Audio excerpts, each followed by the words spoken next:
السلام عليكم ورحمة الله وبركاته.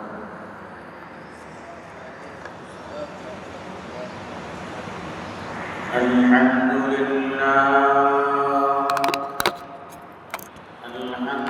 لله نحمده ونستعينه ونستغفره ونؤمن به ونتوكل عليه ونعوذ بالله من شرور أنفسنا ومن سيئات أعمالنا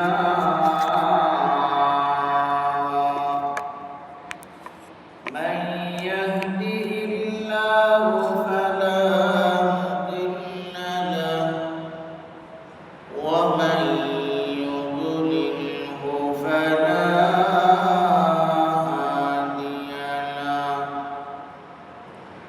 وأشهد أن لا إله إلا الله وحده لا شريك له وأشهد أن سيدنا وسندنا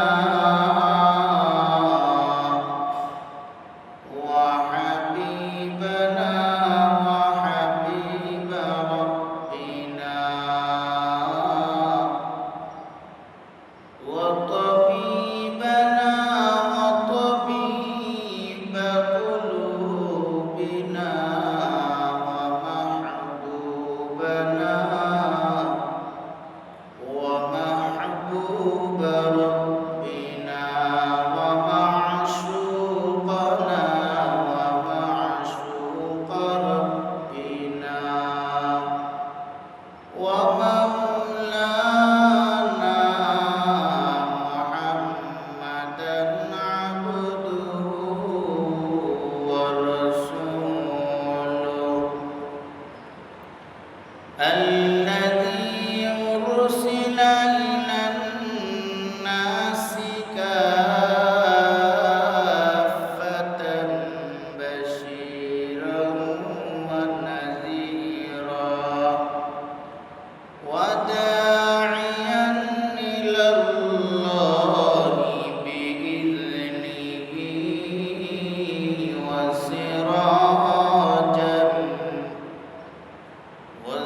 وسراجا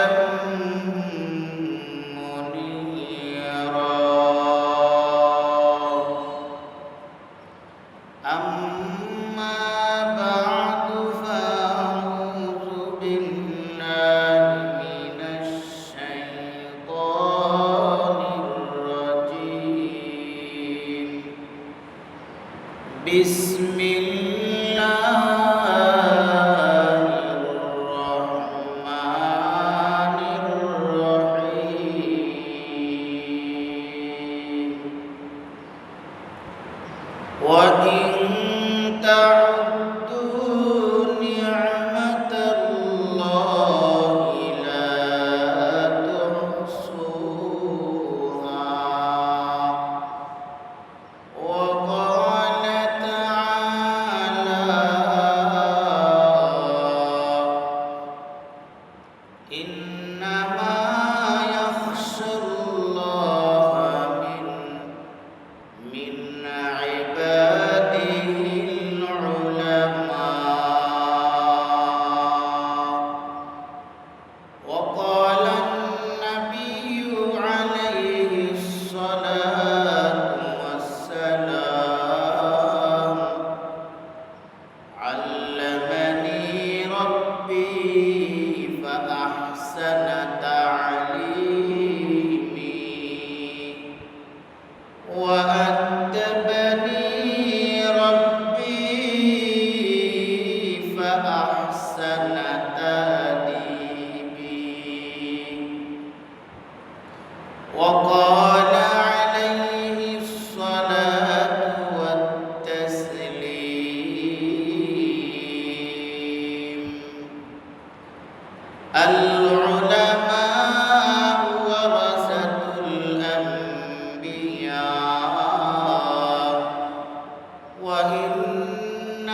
وإنما ورث العلم فمن أخذه أخذ بحظ وافر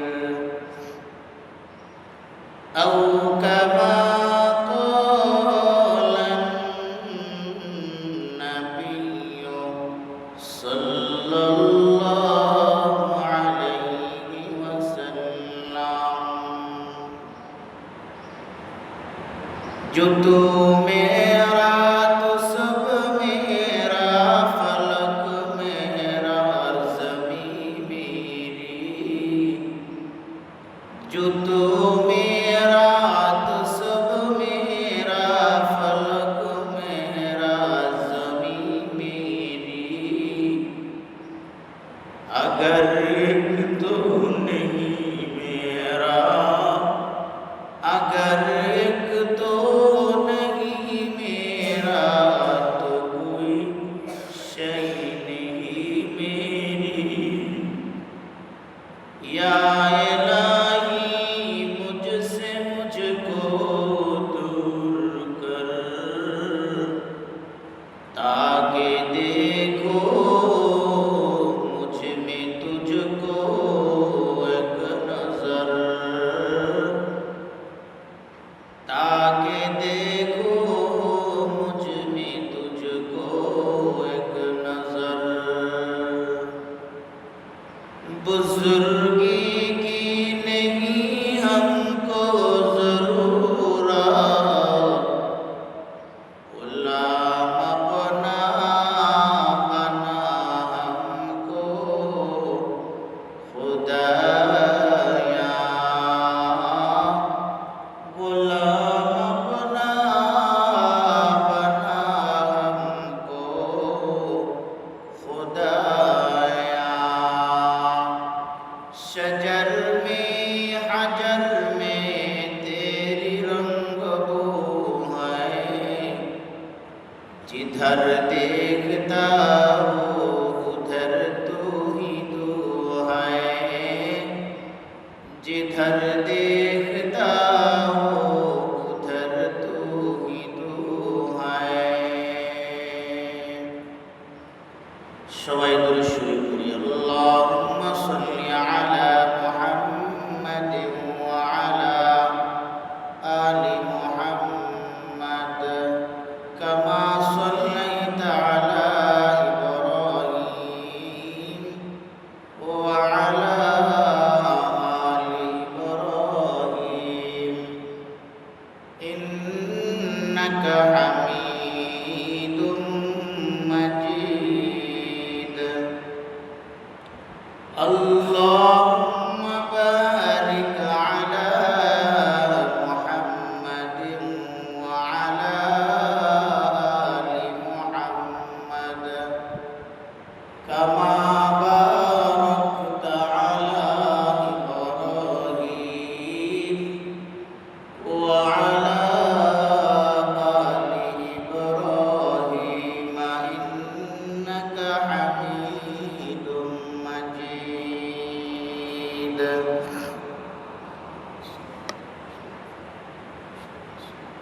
الحمد لله আল্লাহ পাক রব্বুল আলামিন মহান রব্বুল আলামিনের দরবারে অসংখ্য অগণিত শুকর আদায় করছি যে আল্লাহ তাআলা আমাদেরকে সুস্থ রেখেছেন জুমার নামাজ আদায় করার উদ্দেশ্যে আগে আগে মসজিদে আসার বসার তৌফিক দিয়েছেন কিছু দিনই গুরুত্বপূর্ণ আলোচনা করা ও শোনার তৌফিক দিয়েছেন শুকর আদায় করি আলহামদুলিল্লাহ প্রিয় হাজিরিন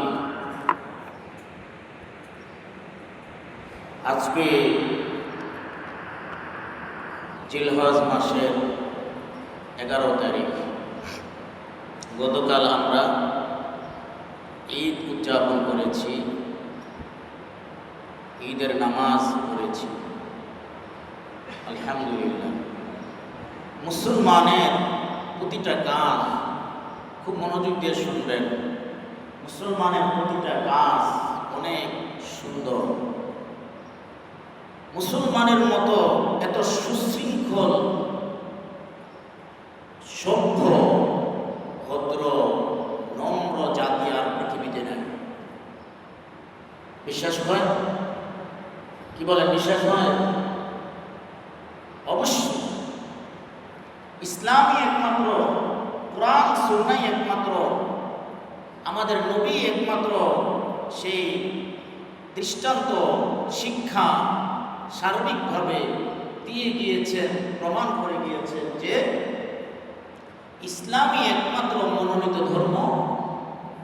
যেমনিভাবে ঠিক তেমনিভাবে ইসলামই একমাত্র সুন্দর ধর্ম। ইসলামী জিন্দিগি যারা অবলম্বন করে, যারা মুসলমান হয়, তারাই একমাত্র সুন্দর, সুশৃঙ্খল, সভ্য, নম্র, ভদ্র, সহনশীল, দয়াশীল, মায়াশীল, সমবেদনাশীল, আরো যত গুণাবলী লাগানো যায়, তারাই একমাত্র হতে পারে। অন্য কোনো জাতি যতই আধুনিকতা অবলম্বন করুক, তারা আধুনিকতার যত উৎকর্ষতা, আধুনিকতার যত তারা প্রযুক্তি আবিষ্কার করুক, আধুনিক হতে হতে যদি তারা আসমানেও পৌঁছে যায়, কথার কথা, তারপরেও তারা ইসলাম ছাড়া নিকৃষ্ট জাতি, ইসলাম ছাড়া তারা উন্নত জাতি হতে পারে না, পারবেও না। আল্লাহর কাছে তারা গ্রহণযোগ্য না, তাদের কোনো কিছুই আল্লাহর কাছে গ্রহণযোগ্য না, কোনো কিছুই আল্লাহর কাছে গ্রহণযোগ্য না। ইসলাম আল্লাহ দিয়েছেন, এই ইসলামের মধ্যে সব কিছু আছে। ইসলামকে যারা পরিপূর্ণভাবে অবলম্বন করবে, তারাই হবে আল্লাহ পাকের একমাত্র প্রিয় বান্দাবান্দি। আল্লাহ তাদের জন্যই রেখেছেন জান্নাত, পরকালে নাজাত, মুক্তি।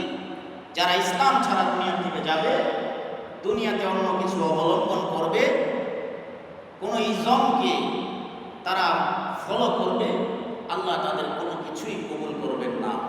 কোরআনে আল্লাহ দ্ব্যর্থহীনভাবে বলছেন, ইন্নাদ-দীনা ইনদাল্লাহিল ইসলাম, ইন্নাদ-দীনা ইনদাল্লাহিল ইসলাম।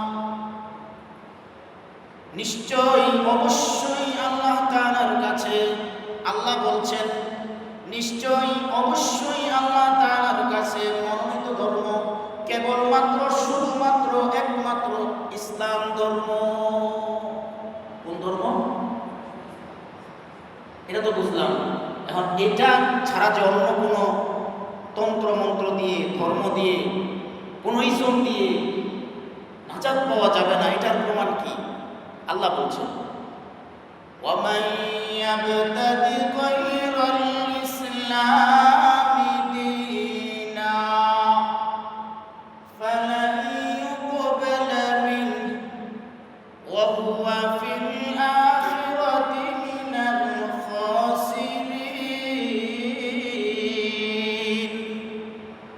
আল্লাহ দ্ব্যর্থহীনভাবে, স্পষ্টভাবে বলছেন, وَمَنْ يَبْتَغِ غَيْرَ الْإِسْلَامِ, ইসলাম ছাড়া যে ব্যক্তি, যে কেহ, যে ব্যক্তি, যে কোনো মানুষ ইসলাম ছাড়া যদি অন্য কোনো কিছুকে, আল্লাহর মনোনীত ইসলাম ছাড়া অন্য কোনো ইজমকে, তন্ত্র মন্ত্রকে, অন্য কোনো মতবাদকে তার দুনিয়ার জীবনের সফলতার জন্য, পরকালের মুক্তির জন্য তালাশ করে, আল্লাহ বলেন কশ্চিনকালেও কখনো আমি আল্লাহর কাছে তা গ্রহণযোগ্য হবে না। আল্লাহ বলছেন, কে বলছেন? ব্যাখ্যা লাগবে না, স্পষ্ট আয়াতের শব্দ শব্দ অর্থ। বিশ্বাস না করলে মুসলমান হওয়া যাবে না। আল্লাহ বলছেন, ফালাই ইউকবাল, লামে তাকিদ, আরবি গ্রামার, অনেক উচ্চাঙ্গের শব্দ, পাওয়ারফুল শব্দ। আল্লাহ বলছেন লাই ইউকবালা, কশ্চিন কালেও কখনো তাদের সেই কোনো কিছু গ্রহণযোগ্য হবে না, কবুল করা হবে না। সেগুলো দিয়ে পরকালে নাজাত পাওয়ার কোনোই সম্ভাবনা নাই। একমাত্র কেবলমাত্র শুধুমাত্র ইসলামই একমাত্র মানুষকে কি দিবে? মুক্তি দিবে, আল্লাহর মনোনীত ধর্ম। এই জন্য আল্লাহ আরেক আয়াতে বলছেন ইয়া আইয়ুহাল্লাযীনা আমানু দুখুলু ইয়া আইয়ুহাল্লাযীনা আমানু দুখুলু ফিস-সিলমি কাফা ওয়া লা তাত্তাবি'উ খুতুওয়াতিশ শাইতান ইন্নাহু লাকুম আদুউম মুবিন। আল্লাহ স্পষ্টভাবে বলছেন, এই আয়াতের শানে নজুল আছে, একজন নবী বা একজন সাহাবী, অনেক বড় ব্যক্তি আল্লাহর কাছে, সে মুসলমান হয়েছে, কিন্তু মুসলমান হওয়ার পরে সে মাত্র একটা কাজ, নফল কাজ। কি কাজ? বিশ্বাসের দিক থেকে নফল, অর্থাৎ উটের গোশত খায় না। আগে উটের গোশত, মুসলমান থাকা অবস্থায় উটের গোশত খাইতো না, মুসলমান হওয়ার পরেও উটের গোশত খায় না। তার কাছে একটা ঘিন ঘিন লাগে, কেমন কেমন লাগে, আগে খায় নাই তো খায় না। দেখেন কত সহজ এবং সাধারণ। গোশত না খেলে কোনো সমস্যা আছে? আমি খাই না, সেটা ভিন্ন ব্যাপার। কিন্তু বিশ্বাসের ক্ষেত্রে সে খায় না কেন? অমুসলমান থাকা অবস্থায় এটার প্রতি একটা ঘৃণা ছিল। আল্লাহ ইসলামের মধ্যে উটের গোশতকে হালাল করেছেন, খাইবা না কেন? না খাও ভিন্ন কথা, কিন্তু এটাকে হালাল হিসাবে পছন্দ করবা না কেন? আল্লাহ বললেন, তোমার ইসলাম পরিপূর্ণ হয় নাই, তুমি তাড়াতাড়ি ইসলামে পরিপূর্ণভাবে প্রবেশ করো। কি বুঝলেন? এটা কি ওরকম ফরজ ওয়াজিব এরকম কোনো করণীয়? বুঝাইতে পারি নাই। সাধারণ একটা করণীয়। না খেলে নাই, আমি ওটার গোশত খাই না, দুম্বার গোশত খাই না। যেমন আমি কথা আমি খতিব সাহেব, দুম্বার গোশত ভালো লাগে না, ভেড়ার গোশত ভালো লাগে না, কিন্তু হালাল পছন্দ করি, আমার রুচির সাথে মিলে না, ভিন্ন হিসাব। কিন্তু বিশ্বাস রাখতে হবে, পছন্দ করতে হবে, এটা আল্লাহ হালাল করেছে। তদ্রূপ হারামের ক্ষেত্রেও যেটা আল্লাহ হারাম করেছেন সেটাকে অপছন্দ করতে হবে, সেটাকে পছন্দ করা যাবে না। বুঝাইতে পারছি কথা? অনেক গুরুত্বপূর্ণ কথা। মুহতারাম হাজিরিন, ইসলাম 3টা আয়াত বলেছে, আরো অনেক আয়াত আছে। ক্বালাতিল আ'রাবু আমান্না কুল লাম তু'মিনু ওয়ালাকিন কুলু আসলামনা। যাই হোক, শুধু এই বিষয়ের উপর আয়াত তেলাওয়াত করতে করতে থাকলে অনেক সময় যাবে। মূল কথা হচ্ছে, ইসলাম সবচেয়ে পরিচ্ছন্ন ধর্ম, সুন্দর ধর্ম, আধুনিক ধর্ম, সর্বকালের সর্বযুগের জন্য আধুনিক। মনে রাখবেন, যত স্টাইলিস্ট আছে, যত প্রযুক্তি আছে, যত সায়েন্স আছে, যত সুন্দর সুন্দর মতবাদ আছে, আর যত সুন্দর সুন্দর নিয়ম আছে, সব কিছুকে হার মানায় ইসলাম। সব কিছুকে কে হার মানায়? ইসলামী সর্বোচ্চ, সর্বাগ্রে। মুহতারাম হাজিরিন, এতক্ষণ আমরা কিছু সময় শুনলাম ইসলাম জিনিস কি। এই ইসলাম এত সুন্দর ধর্ম। ইসলাম মানুষকে সভ্যতা শেখায়, নম্রতা শেখায়, ভদ্রতা শেখায়। ইসলাম মানুষকে সভ্যতা, নম্রতা, ভদ্রতা শেখায়, অন্যকে সম্মান দেওয়া শেখায়, অন্যকে স্নেহ করা শেখায়, পরিবেশ সুন্দর রাখা শেখায়, মসজিদের আদব রক্ষা করা শেখায়, আলেম ওলামাদের ইজ্জত হেফাজত আছে, আমি না জানতে পারি, আমার জানার অভাব থাকতে পারে। Islam is the complete code of life. পূর্ণাঙ্গ জীবন ব্যবস্থা ইসলাম। এক চুল পরিমাণও শূন্যতা নাই। মুহতারাম হাজিরিন, ইসলাম একমাত্র ধর্ম, একমাত্র সুন্দর ধর্ম। অন্য কোন ধর্ম আল্লাহর কাছে গ্রহণযোগ্য না। অন্য কোন ধর্মের মধ্যে সৌন্দর্যতা নাই। যেমন সনাতন ধর্ম, হিন্দু ধর্ম, তারা নাপাক দিয়া পাক করে। আমি নিজের চোখে দেখছি। আমাদের বাড়ির পাশে অনেক হিন্দু আছে, তাদের সাথে অনেক কথাবার্তাও বলছি, মুখস্থ কোনো কথা না। তাদের বিশ্বাস গোবরের পানি ছিপলে পাক হয়। কি ছিপলে পাক হয়? গরু হইল মা, মার পেশাব পাক। কি নোংরা মতবাদ, কি নোংরা মতবাদ! আল্লাহ, তাদের এই ধর্মের মধ্যে, ধর্ম না, তাদের এটাকে ধর্ম বলা ঠিক না, একটা তাদের মতবাদ বানানো। শুধু একমাত্র ধর্ম শব্দটাকে ইউজ করা, ব্যবহার করা মানায় ইসলাম ধর্মের ক্ষেত্রে। অন্য সব কিছু হলো মানুষের বানানো, নকল হিসেবে বলা যায় ধর্ম। আসলে ধর্ম শব্দ ব্যবহার করা আমার নজরে, ওলামাদের নজরে ঠিক না। যাই হোক, সব নিজেদের মন করা, সব নোংরামি, কোনো সভ্যতা নাই, নম্রতা নাই, ভদ্রতা নাই, সহনশীলতা নাই, মায়া নাই, কিছুই নেই তাদের সেই বানানো ধর্মের মধ্যে, কিচ্ছুই নাই। এর প্রমাণ সারা বিশ্বের দিকে তাকিয়ে দেখেন, ভারতের পশ্চিমবঙ্গের দিকে তাকিয়ে দেখেন। দেখেন, রাগ হইতেছেন? আমরা যে দলে করি, আমরা মুসলমান, হিন্দুদের বিরুদ্ধে, অমুসলিমদের বিরুদ্ধে, কাফেরদের বিরুদ্ধে কি আমাদের কোনো মতানৈক্য আছে? থাকতে পারে? থাকতে পারে না। যদি থাকে তার ঈমানে সমস্যা আছে। আল্লাহ কোরআনে কারিমে বলছেন, লা তাত্তাখিযুল ইয়াহুদা ওয়ান নাসারা আউলিয়া, যে তোমরা ইহুদি নাসারাদেরকে, অমুসলিমদেরকে এক কথায় বন্ধু হিসাবে গ্রহণ করো না, তাদেরকে অন্তরঙ্গ বন্ধু মনে করো না। কশ্চিন কালেও তারা তোমাদের প্রতি সন্তুষ্ট হবে না। ওয়ালান তারদা আনকাল ইয়াহুদু ওয়ালান নাসারা হাত্তা তাত্তাবিআ মিল্লাতাহুম। আল্লাহ বলেন, কশ্চিন কালেও ইহুদি নাসারারা তোমাদের প্রতি সন্তুষ্ট হবে না, পিটা বন্ধ করবে না, মার দেওয়া, নির্যাতন করা বন্ধ করবে না, যতক্ষণ না তোমরা ইহুদি হবে। ইহুদি হয়ে গেলে দুনিয়া আখিরাত বরবাদ।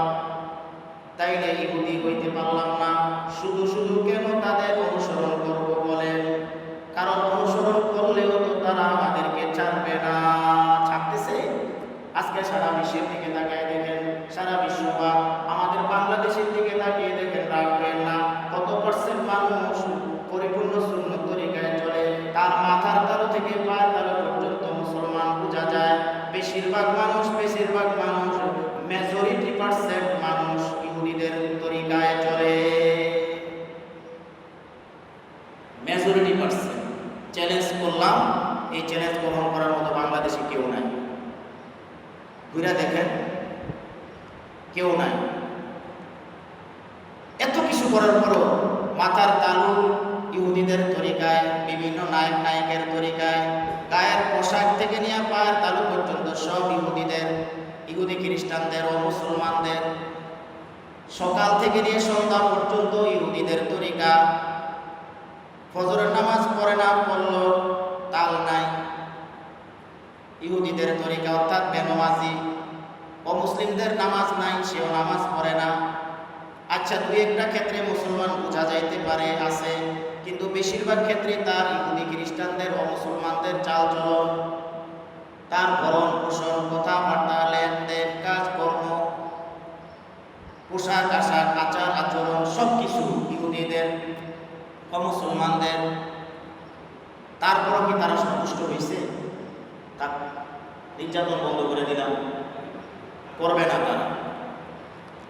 তারা চায় সব মানুষ ইহুদি হয়ে যাক, হিন্দু হয়ে যাক। আর আল্লাহ চায় আমার খাঁটি বান্দা বান্দিরা মুসলমান থাকুক। আমি যে কোরআন সুন্নাহ দিয়েছি সেই কোরআন সুন্নাহ অনুযায়ী জীবন গড়ো। মায়ের আসবে, পিঠা আসবে, সাহাবাই কেরামের উপরে নির্যাতন এসেছে। খাব্বাব রাদিয়াল্লাহু আনহু, বেলাল রাদিয়াল্লাহু আনহু, প্রায় সমস্ত সাহাবীদের উপরে নির্যাতন হয়েছে। কোনো একজন সাহাবী কি মায়ের খেয়ে ইসলাম ছেড়ে দিয়েছেন? ছেড়ে দেন না। কেননা দুনিয়ার জিন্দেগি ক্ষণস্থায়ী, এই কষ্টটাও নির্যাতনও ক্ষণস্থায়ী। আখিরাতের জিন্দেগি চিরস্থায়ী, সেখানকার কষ্ট চিরস্থায়ী, স্থায়ী। প্রিয় হাজিরিন, তো মূল কথা হচ্ছে ইসলাম হলো, এই কথার উপরে অন্য কথা গেছে, ইসলাম হলো সবচেয়ে সুন্দর ধর্ম, আধুনিক ধর্ম। আপনি যে কোনো দৃষ্টিকোণ থেকে ইসলামকে বিবেচনা করবেন, এই বর্তমান প্রযুক্তি আর আধুনিকতার দৃষ্টিতে কোনো ক্ষেত্রে ইসলাম চুল পরিমাণও পিছনে যাবে না, নিচে যাবে না, সবার উপরে মাথা উঁচু করে থাকবে, ছিল আছে থাকবে। নবীর যুগে সমস্ত ইহুদি খ্রিস্টানরা, কুফাররা, কুরাইশ কাফেররা, সমস্ত লিডাররা নবীর বিরোধিতা করেছে, ইসলামের বিরোধিতা করেছে। সে করতে পারছে? তাদের ক্ষতি হয়েছে। ইউরিদুনা লিয়ুতফিউ নূরাল্লাহি বিআফওয়াহিহিম ওয়াল্লাহু মুতিম্মু নূরিহি ওয়ালাউ কারিহাল কাফিরুন। তারা চায়, কাফেররা চায় মুখের ফু দিয়া ইসলামকে নিভায়া দিবে, ইসলামের বাতিকে নিভায়া দিবে। আল্লাহ বলেন না না না, পশ্চিম কালেও হবে না। আমি আল্লাহ ইসলাম নামক মনোনীত ধর্ম দিয়েছি, এর সংরক্ষণাবেক্ষণ, এর হেফাজতের দায়িত্ব স্বয়ং আমি রব্বুল আলামিন কিয়ামত পর্যন্ত নিয়েছি। পারে নাই, কোরআনকে নিভিয়ে দিতে পারে নাই, কোরআনের ধারক বাহককে নিভিয়ে দিতে পারে নাই। হ্যাঁ, নির্যাতন করতে পেরেছে। কি করতে পেরেছে? কথা বোঝেন, কি করতে পেরেছে? যুগে যুগে ছিল, আছে, থাকবো, কম বেশ। নির্যাতন করতে পেরেছে, নিপীড়ন করতে পেরেছে, মাইরা ফেলছে, নবীদেরকে পর্যন্ত মারছে, কিন্তু নিভায়া দিতে পারে নাই। আলো কমছে, কিন্তু আলো একদম, মোমবাতি একদম নিভে যায় নাই। এটা আল্লাহর কাজ। মুহতারাম হাজিরিন, মূল কথা হচ্ছে ইসলামই একমাত্র সুন্দর ধর্ম, প্রযুক্তিমূলক সবচেয়ে বড় প্রযুক্তির ধর্ম, আধুনিক ধর্ম, মডার্ন ধর্ম। যত স্টাইলিস্ট বলেন, সবচেয়ে বড় সুন্দর স্টাইল হলো ইসলাম ধর্মের স্টাইল।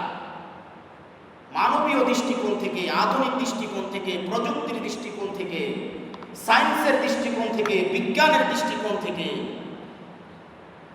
মডার্নত্বের দিক থেকে, মানবতা, সভ্যতা, নম্রতা, ভদ্রতার দৃষ্টিকোণ থেকে, সর্বদৃষ্টিকোণ থেকে ইসলামই একমাত্র গ্রহণযোগ্য ধর্ম আল্লাহর কাছে।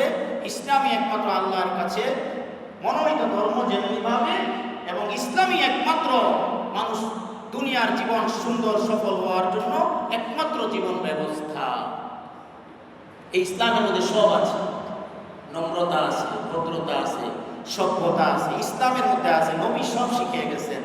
এই জন্য নবী বলেন, নবীজি সাল্লাল্লাহু আলাইহি সাল্লাম বলেন হাদিস শরীফে, আল্লামানি রব্বি ফাহসানা তা'লিমি। আমার প্রভু আমাকে ইলম শিখাইছেন, ইলম দান করছেন, অনেক উত্তম ইলম। কারণ একজন মানুষের দুনিয়ার জীবন চলতে গেলে ইলম ছাড়া সম্ভব না। কোরআন সুন্নাহর ইলম কিছু না কিছু লাগবে। আল্লাহ তাআলা আমাকে সবচেয়ে বড় আলেম বানিয়েছেন। নবী আরেক হাদিসে বলেছেন, ওয়া'আদাবানি রব্বি ফাহসানা তা'দিবি। এবং আমার রব আমাকে সর্বোত্তম আদব শিক্ষা দিয়েছেন। কি শিক্ষা দিয়েছেন ভাই? কি শিক্ষা দিয়েছেন বলেন? একটু বলেন না সবাই। আমি আপনাদের থেকে বয়সে অনেক ছোট, কিন্তু দায়িত্বে আছি হিসাবে কথা বলি। রাগ হইতেছেন? আপনারা মুরব্বীরা আছেন, সকল বয়সের আছেন, এই জন্য মাঝে মাঝে একটু আমার সাথে হা না বললে আল্লাহ খুশি হবে, সওয়াব হবে। কি হবে? সওয়াব হবে। মুখ খুললে কি হবে? সওয়াব হবে। সুবহানাল্লাহ বললেন, আলহামদুলিল্লাহ বললেন, সত্যকে হ্যাঁ বলা সত্যায়ন করলেন, সওয়াব হবে। বিশ্বাস করেন না? হাদিসে এসেছে। তো বলতেছিলাম, আদব, নম্রতা, ভদ্রতা, এটা এটা স্বয়ং, খেয়াল করেন, এটা স্বয়ং আল্লাহ নবীকে শিখিয়ে দিয়েছেন। কি মনে করছেন কথাটা? নবী স্পষ্ট বলেন যে আমাকে আমার রব আদব শিক্ষা দিয়েছেন, সর্বোত্তম আদব। এই আদবেই নবী সাহাবীদেরকে শিক্ষা দিয়েছেন, সাহাবায়ে কেরামই তাবেঈনদেরকে শিক্ষা দিয়েছেন, তাবেঈনদেরকে শিক্ষা দিয়েছেন। এইভাবে আস্তে আস্তে আস্তে আস্তে, হ্যাঁ, ধারণ ক্ষমতা কারো কম বেশি হইতে পারে, 19-20 হইতে পারে, কিন্তু আদব ছাড়া ইসলাম ধর্মের মধ্যে তার কোনো সৌন্দর্যতা থাকতে পারে না। আদব, প্রত্যেকটা ক্ষেত্রে আদব আছে। আদব কোথাও সুন্নতের আকারে, সুন্নত হিসাবে আদব, নফল হিসাবে, ওয়াজিব হিসাবে আদব, সিস্টেম হিসাবে আমরা সিস্টেম মনে করি, কিন্তু এটাই আদব। এটা কি আদব? যেমন মসজিদে ঢোকার আদব 5টা, বের হওয়ার আদব 5টা, রাস্তায় চলাফেরার আদব আছে, আছে না? সামাজিকতার অনেক আদব আছে। এটা সব নবী শিখিয়ে গেছেন, সব ক্ষেত্রে আদব আছে। এই জন্যই কিতাবের এক মুসান্নিফ, বড় একজন আলেম বলেছেন, আল আদাবু আসমানু মিনাজ যাহাব। আদব হলো স্বর্ণের চেয়েও বেশি দামি জিনিস। এই আদব মানুষকে আসমান পর্যন্ত, সম্মানের দিক থেকে আসমান পর্যন্ত পৌঁছে দিতে পারে। আর বেয়াদবি একই ব্যক্তিকে যোগ্যতা থাকা সত্ত্বেও একদম মাটির নিচে পৌঁছে দিতে পারে, মাটির চেয়েও বেদামা বানিয়ে দিতে পারে, শুধুমাত্র আদব। খেয়াল করেন, নবীজি আবু বকর, ওমর এবং আবু জাহেল দুজনের জন্য দোয়া করছেন, আল্লাহুম্মা আইজিল ইসলাম বিআহাদিল উমারাইন। অনেক লম্বা ইতিহাস এটা। মুফাসসিরিনে কেরাম বলেন, আল্লাহ তাআলা ওমরের ক্ষেত্রে দোয়া কবুল করছেন, আবু জাহেলের ক্ষেত্রে দোয়া কবুল করেন নাই। কারণ হইল অনেক, এর মধ্যে বড় কারণ হইল ওমর রাদিয়াল্লাহু আনহুর ক্ষেত্রে ভদ্রতা ছিল, আদব ছিল। আবু জাহেলের মধ্যে ভদ্রতা ছিল না, আদব ছিল না, খালি অহংকার ছিল। কি ছিল? অহংকার ছিল, গর্ব ছিল। আমি অনেক, আমার অনেক দলবল, আমার অনেক শক্তি, আমার অনেক টাকা পয়সা, আমার অনেক অবস্থান। এক একজনকে শয়তান এক একভাবে অন্তরের ভিতরে ধাক্কা দেয়। আমি ডাক দিলে মানুষ আইসা করবো, যুবকরা আইসা করবো, মানুষ দাঁড়াইয়া যাবো আমার পক্ষে, আমার টাকা পয়সা, বাড়ি ঘর, এই সেই, শয়তান এইভাবে বোঝায়। এই আবু জাহেলের মধ্যে এগুলো ছিল। ওমর রাদিয়াল্লাহু আনহুর মধ্যে তুলনামূলক ছিল না বললেই চলে। এই জন্য আল্লাহ কবুল করেছেন ওমরেরকে। বুঝতে পেরেছেন ভাই? তো আদব, আমাদের কওমি মাদ্রাসাগুলোতে আদব শিক্ষা দেওয়া হয়। কি শিক্ষা দেওয়া হয়? আদব শিক্ষা দেওয়া হয়। তালিম, তরবিয়ত। তরবিয়ত মানে আদব। এলেম আছে, আদব নাই, সে আলেম হয়েও জাহেলের মতো। আবার একজনের মধ্যে আদব আছে, নম্রতা, ভদ্রতা আছে, মাঝে মাঝে আছে, এমন না, সবসময় আছে। রাগ উঠছে তখনও আদবের প্রতি লক্ষ্য রাখে। রাগ উঠছে মার প্রতি, বাবার প্রতি, উস্তাদের প্রতি, মুরব্বীর প্রতি, এই জন্য একটা কিছু করে ফেলবো না। ভদ্রতা কি দেখতে হবে, ভদ্রতা কি দেখতে হবে। আদব সবচেয়ে দামি জিনিস। এই জন্য এক আল্লাহর নবী বলেছেন, বে আদব বে নসিব, বা আদব বা নসিব। বে আদব আল্লাহ মানে নসিব, সে তার কোনো ভালো নসিব নাই। আর বা আদব, সে সমস্ত ভালো কিছু অর্জন করতে পারে। বে আদব মাহরুম গাশতাজ ফজলে রব। যে বেয়াদব হয়, অভদ্র হয়, স্থান কাল পাত্র হিসাবে যেখানে যেইভাবে ভদ্রতা দেখানো দরকার সেখানে সেইভাবে যে ভদ্রতা দেখায় না, আল্লাহর রহমত তার প্রতি থাকে না। আল্লাহর রহমত তার প্রতি থাকে না। বিশ্বাস হয় কথা?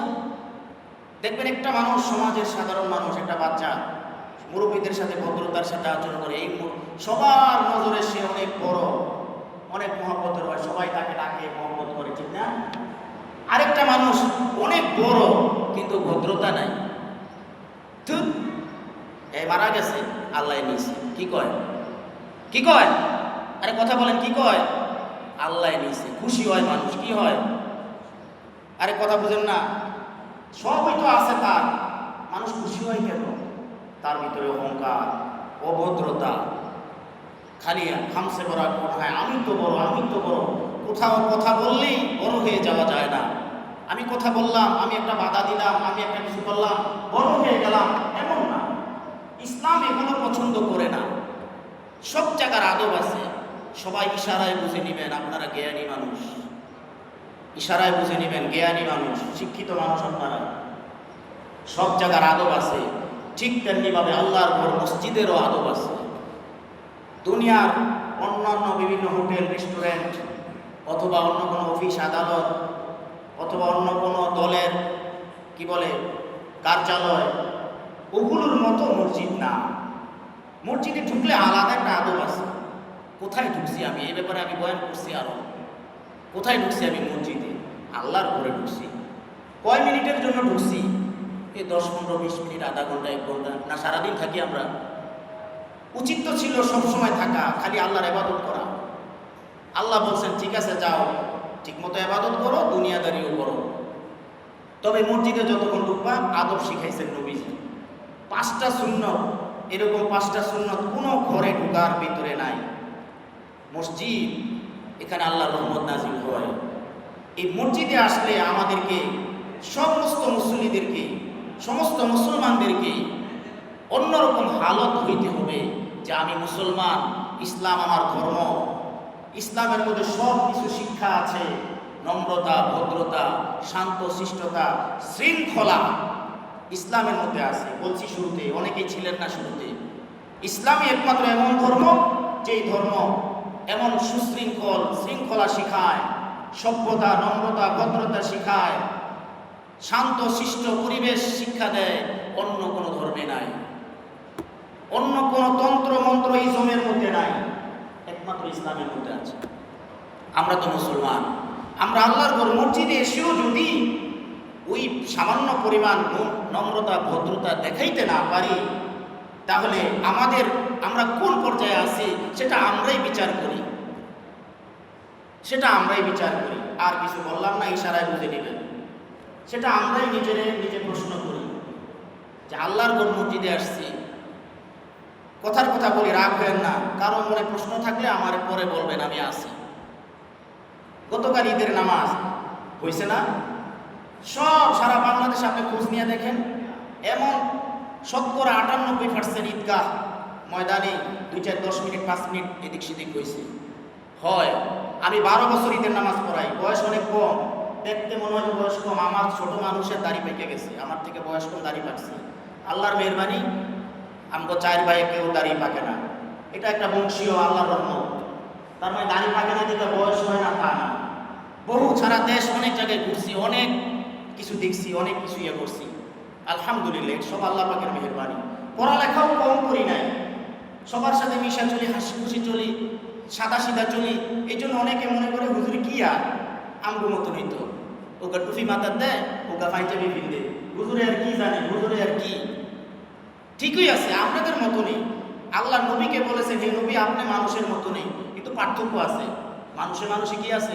পার্থক্য আছে। এটা আল্লাহই করেছেন পার্থক্য। সাদা সিধা চলি, সবার সাথে মিশি, সবাইকে সালাম দিই, এটা নবীর সুন্নত। অহংকার নিয়ে, ভাব নিয়ে থাকা এটা নবীর সুন্নত না। এর অর্থ এটা না যে বেয়াদবি করে ফেলবে, অসম্মান করবে, অসুবিধা নাই। আজকে আমি আসি, কালকে আরেকজন আসবে, এইভাবে চলতে থাকবে।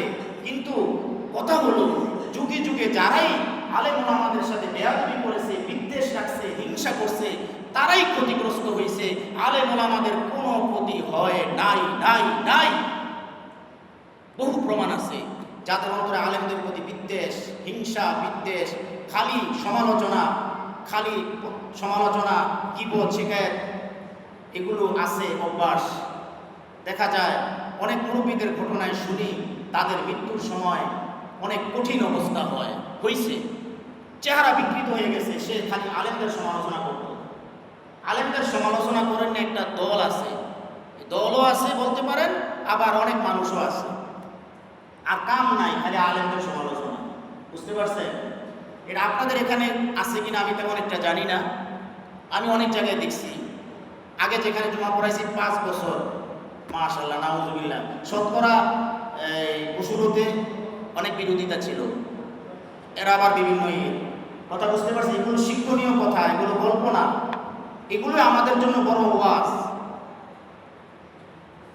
যে বিদ্বেষ, কেন বিদ্বেষ রাখবো? এত সোজা একজন আলেম হওয়া। আপনার কয়টা ছেলে আলেম বলেন? আপনার ঘরে আপনার বংশে কয়জন আলেম আছে? একজন আলেম বানানো, হাফেজ বানানো এত সোজা? এত সোজা? ডাক্তার হওয়া, কবিরাজ হওয়া, ইঞ্জিনিয়ার হওয়া, ব্যারিস্টার হওয়া সোজা। টাকা দিয়ে এমনি এমনি পড়ালেখা করায়া আরো অনেক কিছু করায়া হয়ে যায়, কিন্তু একজন আলেম যেমনি সেমনি হওয়া যায় না। বিভিন্ন ডিগ্রি নেওয়া যায় ঘুষ দিয়া, নকল করা। আলেম নকল করা হওয়া যায় না, ঘুষ দিয়ে আলেম হওয়া যায় না। একজন আলেম এত সহজে হওয়া যায় না। আমার হুজুর বলতেন একজন উস্তাদ, মানুষের কি অবস্থা আমাদের মুসলমানদের, যে একজন মসজিদের ইমাম সব তার পিছনে নামাজ পড়ে, সবচেয়ে বড় ইবাদত নামাজের ইক্তেদা তার পিছনে করে, আবার দোকানে যায় ওই ইমামের সমালোচনা করে। হ্যাঁ, দোষ থাকতে পারে, দোষ থাকলে আপনি বলবেন, সুন্দরভাবে বলবেন, হুজুর আপনার এটা কেমন কেমন লাগে। এটা আমি বললাম না, যে কোনো ইমামের ক্ষেত্রে দোষ থাকতেই পারে। মানুষ তো কি, মানুষ না, দোষ থাকতে পারে। যদি যুক্তিসঙ্গত দোষ হয়, দোষ আবার আপনার দৃষ্টিতে হইলে হবে না, আপনার এলেম নাই। যুক্তিসঙ্গত দোষ হয়, মাসআলার দৃষ্টিতে নাজায়েজ হয়, তখন আপনি অবশ্যই বলবেন সুন্দরভাবে। এখানেও ভদ্রতা আছে, এখানেও কি আছে, তার ইজ্জতের প্রতি লক্ষ্য রাখতে হবে। এটা ইসলাম শিখাইছে। প্রত্যেকটা মানুষকে ইজ্জত দেওয়া ইসলাম শিখাইছে। ছোটদেরকে স্নেহ করা ইসলাম শিখাইছে, নবী শিখাইছেন। প্রত্যেকটা মুরব্বীকে, প্রত্যেকটা আমার তুলনায় একদিনের বড়, তাকে ইজ্জত দেওয়া ইসলাম শিখাইছে, নবী শিখাইছেন। এটা ইসলামের আদর্শ, নম্রতা, ভদ্রতা। আরেকজন আলেম যার পিছনে নামাজ পড়েন, একজন আলেম হয়তো সোজা না। এই জন্য আমার উস্তাদ বলতেন, আফসোস করে মাঝে মাঝে, কি অবস্থা, ইমাম সাহেব মুসল্লিদের জন্য দোয়া করে আল্লাহ মাফ করে দেন, আর মুসল্লিরা ইমামের জন্য বদদোয়া করে, অর্থাৎ গীবত করে, খালি সমালোচনা করে। এতে ইমামের কোনো ক্ষতি হয় না। আমি ইমাম বলে আমারে বলতেছি তা না, সমস্ত ইমামদের ক্ষেত্রে, সব মসজিদের ক্ষেত্রে মুসলমান হিসেবে এই কথাগুলো গ্রহণ করতে হবে, আর মুসলমান হিসেবে এই কথাগুলো নিতে হবে। সব মসজিদেই কম বেশ 5 মিনিট 7 মিনিট দেরি হয় জুমার দিন। হ্যাঁ, চেষ্টা করা যথাসময়ের মধ্যে করা অবশ্যই, কিন্তু মসজিদের স্বার্থে কোনো সুশৃঙ্খল কোনো কাজের জন্য, সবার জন্যই তো সব কিছু, ঠিক না? ইমাম সবার জন্য, মুসল্লিরা মসজিদের জন্য, মসজিদ সবার জন্য। তো আমরা তো সবাই মিলেমিশে থাকবো। ইসলাম তো মিলেমিশে থাকা শিখায়। ইসলাম তো ভেদাভেদ, মারামারি, কাটাকাটি, কলহ, ঝগড়া, বিবাদ, রেষারেষি, গীবত শিখায় না। এই কোরবানি আমাদেরকে কি শিক্ষা দিয়ে গেছে বলেন? কোরবানি আমাদেরকে গরুর গোশত খাওয়া শিখাইছে না? না, কোরবানি আমাদেরকে নিজের নফসের সাথে মুজাহাদা শিখাইছে, নম্রতা, ভদ্রতা শিখাইছে। ইসমাইল আলাইহিস সালাম যেমন শিখাইছে, ছেলে বাবা বলছে রাজি হয়ে গেছে। হ্যাঁ, অনেক কথা ছিল, সময় নাই। তো প্রিয় হাজিরিন, খুবই দুঃখ লাগে, মায়া লাগে, মায়ার কারণে দুঃখ। ছেলে যেমন অন্যায় করলে বাবার মায়ার কারণে ব্যথা লাগে, তো মুসল্লিদের প্রতি ইমামের কম বেশি মায়া আছে, মহব্বত আছে, দোয়া করে, মুখে না করলে অন্তর থেকে করে। কিন্তু আচরণ যদি এমন হয়, ইজ্জতটাই রক্ষা করলো না, ইমামের ইজ্জতই রক্ষা হইল না, তাইলে অবশ্যই মনের থেকে বদদোয়া আসতে পারে। আল্লাহ আমাদেরকে বুঝ দান করুন, আল্লাহ আমাদেরকে হেদায়েত দান করুন। মনে কিছু নেবেন না। আজকে যারা দায়িত্বে আছে বলে যাই কথার কথা, আগামীকাল আপনারাও তো আসতে পারেন দায়িত্বে। কারণ মসজিদ আল্লাহর ঘর, খেদমত যখন যার সুযোগ হয় করবেন। আল্লাহর ঘর নিয়ে কোনো ভেদাভেদ নাই, মারামারি নাই, ঝগড়া বিবাদ নাই। আপনি যা করছেন এর বদলা আল্লাহর কাছে পাবেন। আজকে যারা দায়িত্বে আছে সুন্দর মতো দায়িত্ব আদায় করতে দেন। আগামীকাল আপনারা আসবেন কথার কথা, তখন আপনাদেরকেও তারা সহযোগিতা করবে। আজকে যদি আপনারা খালি বিরোধিতা করেন, আগামীকাল আপনারা আসবেন, তখন আপনাদেরও বিরোধিতা কেউ কেউ করব। এইভাবে কি সমাজে শান্তি হবে? বলেন ভাই, বলেন, এভাবে কি সমাজে শান্তি হবে? মুসল্লিদের মধ্যে শান্তি হবে, মিল হবে, মহব্বত হবে? আমি হুজুরে দোয়া করলে কি লাভ হইব? আমার দোয়া দিয়ে কিছু হইব না যদি আপনারা হাত উল্টিয়ে রাখেন। আমি পানি ঢালতেছি, কিন্তু আপনারা কলসের মুখ উল্টায় রাখছেন। কলসের ভিতরে পানি ঢুকবো?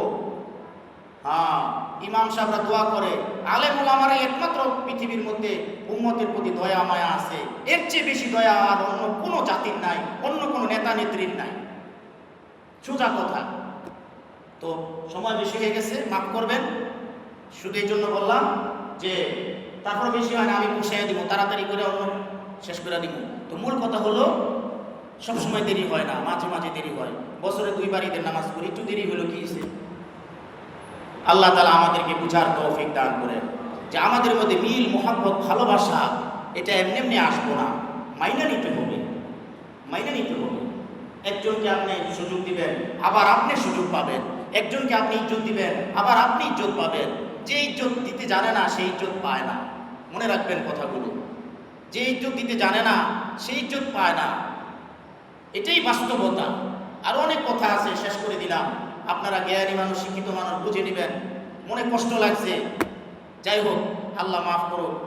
ওয়াকিরু দাওয়ানা আলহামদুলিল্লাহি রাব্বিল আলামিন। মূল কথা হচ্ছে ইসলাম একমাত্র মনোনীত ধর্ম, সুন্দর ধর্ম। ইসলামই একমাত্র নম্রতা, ভদ্রতা, শান্ত, শিষ্ট, সুশৃঙ্খলা শেখায়, অন্য কোনো ধর্মে নাই। সেই ইসলামের আমরা মুসলমান, মসজিদে আইসা আমরা যদি ঠিক না থাকতে না পারি, কোথায় ঠিক থাকবো বলেন? আল্লাহ আমাদেরকে বোঝার তৌফিক দান করে। ওয়াকিরু দাওয়ানা।